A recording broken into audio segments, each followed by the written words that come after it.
And we're back. Welcome. I've mixed feelings about this show. Oh? Well, the premise is unoriginal, the science is more fantasy than physics, and the majority of its runtime is hopelessly depressing. And yet there's something peculiar about the story structure. Yes, The Wizard of Oz. You keep saying that. It's if The Wizard of Oz made out with H.G. Wells. Tell you what, give me your insane Wizard of Oz theory, and then I'll complain about the physics. Deal? But first, a plot summary, to get everyone up to speed. For anyone who prefers to skip ahead, check the timestamps. Okay, the show's about Jason, a university professor with a wife and son whose career has hit its Rodney Dangerfield stage. No respect at all. Jason thinks he'd be successful and famous if only he'd been based and never married. So when his single college buddy Ryan wins a science award that doesn't exist, So Ryan won the Pavia. he spends Ryan's celebration night pouting like a passive-aggressive mean girl. As he leaves the bar, however, his pouting ends when a guy dressed in a try-hard abductor mask does the unthinkable and abducts him. Now drive. Abductor Man then drugs him and takes him to a warehouse, and when he wakes up, he's not in the warehouse anymore, or even the same universe. He's in a reality where people think he's a successful scientist gigachad. And Jason Desson, our Chief Science Officer and co-founder. It turns out his abductor was an alternate version of Jason from another dimension. Evil alternate dimension Jason is coincidentally the successful unmarried scientist that original Jason dreamt of being. Suddenly he flosses every day, and he dresses better. He's so dreamy, in fact, that he invented a way to travel to neighboring universes using a black box and an opioid. Unlike protagonist Jason, who wishes he didn't have a family, this Jason is in the opposite spot. He wishes he'd settled down with Jennifer Connelly when she got pregnant back in college. And so he uses his fancy box to travel to protagonist Jason's universe, kidnap protagonist Jason, take his place, and steal his family. In short, it's the premise of Doctor Strange and the Multiverse of Madness. Huh. Right, so evil Jason walks into the box and teleports to protagonist Jason's universe. From his company's perspective, however, he walks in and just disappears. So now, 8 months later, when he abducts protagonist Jason and sends him back to his universe, it's protagonist Jason that stumbles out of the box while the company thinks it's the same evil Jason, and they start asking him questions. I don't know what is going on. We good so far? Bad Jason goes in, 8 months later, protagonist Jason comes out. Except protagonist Jason has no idea what's going on, so he runs away and looks for Jennifer Connelly. He then takes entirely too long to figure out he's not in his world anymore, and in that time a company operative shows up and shoots his pseudo-wife in the head. For no reason. It's because the operative had PTSD. Because she's a deeply unstable person who refuses treatment for her PTSD. Yes, of course, because PTSD makes you shoot unarmed women. It's a terrible thing to say. What? No, I wasn't saying... The company then kidnaps protagonist Jason because they want to learn the secrets of his magic box, which sounds worse than it is. Fortunately, evil Jason was sleeping with the hot in-house therapist, and she's so in love with him that she helps him escape. Only this time they escape together into the box with a bunch of drugs, which sounds better than it is. For the next several episodes, Jason and therapist use the box to travel between universes by following the endless hallway that appears when the box closes and the acid kicks in. Unfortunately, most universes they travel to are nightmarish hellscapes, including nuclear wastelands, underwater water parks, and my personal favorite, the one where everyone's dying of a mysterious disease and Jason is forced to euthanize his wife because everyone she knows is dead and she has no hope of recovery. There's a vaccine joke in there somewhere. I hated that segment. It was emotionally manipulative, unearned, and barely relevant to the plot. It'd be like stopping halfway through The Matrix so Keanu Reeves could shoot old Yeller in the face. In its defense, they wanted to show us how bad these worlds could get, and it explains why later versions of Jason are so brutal. There are more tasteful ways to accomplish that, but go on. Right, so after putting down the wife, Jason and therapist learn to steer the box through the magic of journaling. They can now return to Jason's homeworld. But before that, they let the therapist take the wheel and stop off in a utopian paradise where she decides to stay. Partly because it's dangerous to return to her world, partly because she can't date Jason anymore since this version of him is married and that would be unethical, but mostly because she threw herself at him and he said no. If you want me to go to the other bed, just tell me. I need you to. Before Jason abandons her forever, he secretly drops 2 hits of box drugs into her purse. Why 2? I have a theory. Remember while all this is happening, what's going on with evil Jason? He's been trying to fit in with good Jason's family and it isn't going well. Their friend, Ryan, the gentleman who won the Pavia, he's suspicious of evil Jason and he's been causing problems. To fix them, evil Jason abducts Ryan and abandons him in another universe. Now, out of practically infinite universes, evil Jason appears to deposit Ryan in this same utopian one the therapist fancies. Okay. Ryan is therefore trapped in the same world as Jason's therapist. Hey. And if the writers want both of these characters to make an appearance in season 2, the easiest way would be for Jason to coincidentally leave 2 ampules of the drug.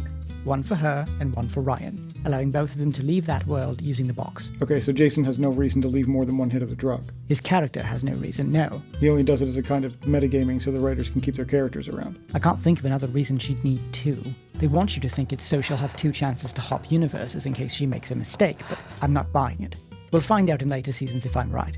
If I'm wrong, I'll owe you a Coke. You're on. Okay, so Jason leaves Coruscant and returns to his home planet. I'm not even going to correct that. Okay, then pretty much everything goes off the rails, because when he gets home, he's not the only Jason who made it back. Apparently, every decision Jason made from the time he was abducted resulted in an alternate version of himself spawning into existence. And now hundreds of Jasons are home to reclaim their wives. Not wives, wife. They're all after the same one. It's like hungry, hungry hippos with just one ball left. Good God. But protagonist Jason gets to his wife first.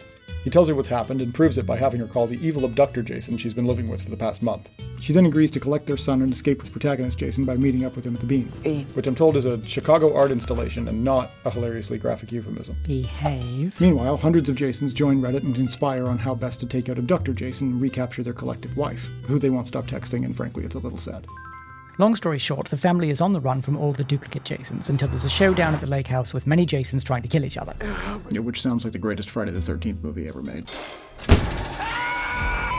In the end, evil Jason, the OG abductor, I'm the one. I built the box. saves protagonist Jason from the other murderier Jasons. He then admits he shouldn't have abducted protagonist Jason in the first place and realizes it might be immoral to steal someone's wife and child. I'm so sorry. I'm sorry to all of you. Yes, it was all a misunderstanding. I thought that you would love my life. Jason's wife then tells the chat room of Jasons she's decided to leave this world with protagonist I went Jason. on the message board. I told them we made a choice. And the other Jasons begrudgingly accept her choice and allow her and her son Charlie to enter the box with protagonist Jason and escape to another world. Came to say goodbye. End Season 1.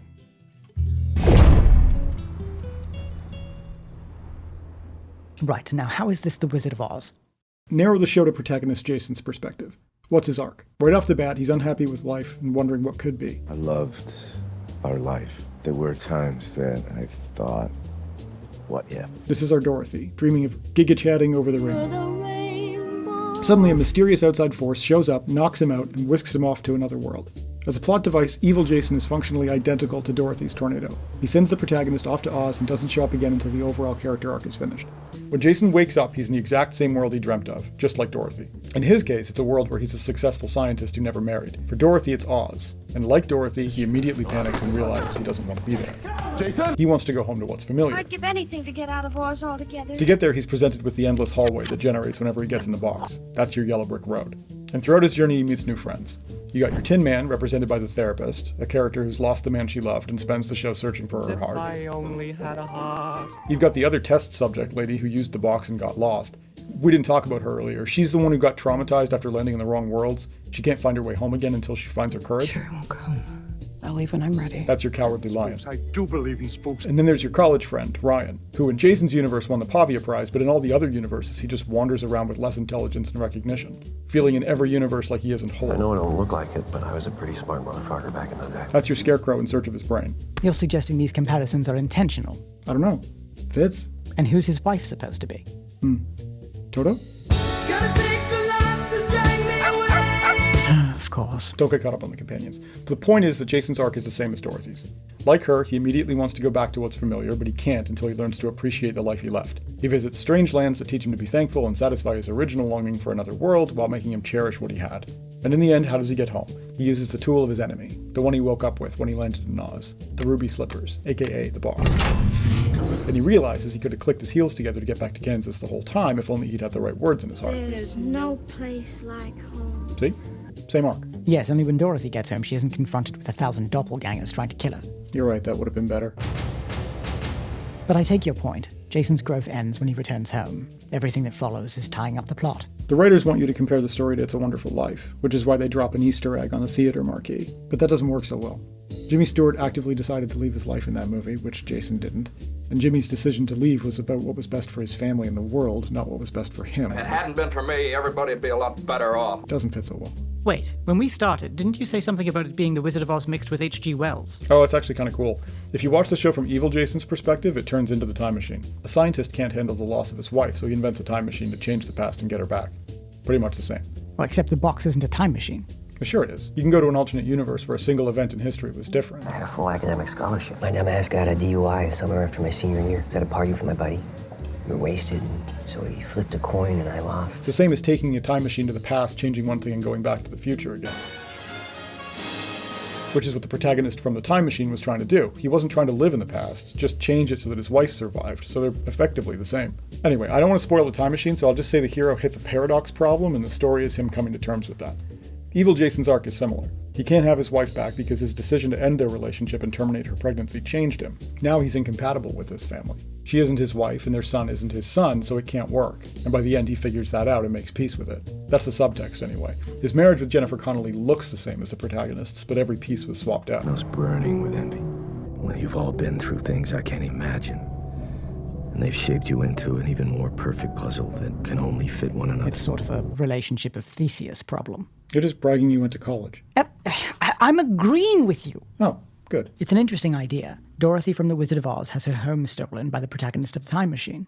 I'd probably be impressed if they didn't get the physics so bloody wrong. I didn't notice. There's a lot wrong. But rather than turn this into a physics lecture and bore our audience to desperation, I'll stick to one fundamental problem. Thank you. Appreciated. The box in the show is based on Schrodinger's cat, which you're probably familiar with. A cat is placed in a box with a vial of poison strapped to a radioisotope detonator. It has a 50% chance to activate and kill the cat.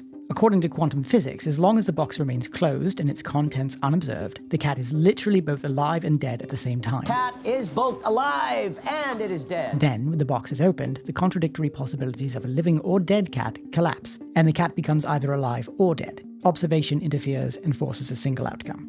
By the way, the cat is dead. This woman's a monster. Now, I'll put the problem with the show simply. Thank you. You can open the box and find the cat alive. You can open the box and find the cat dead. But there is no reality whereby you can open the box and there is no cat. That's not how superposition works, and that's what happens in the show.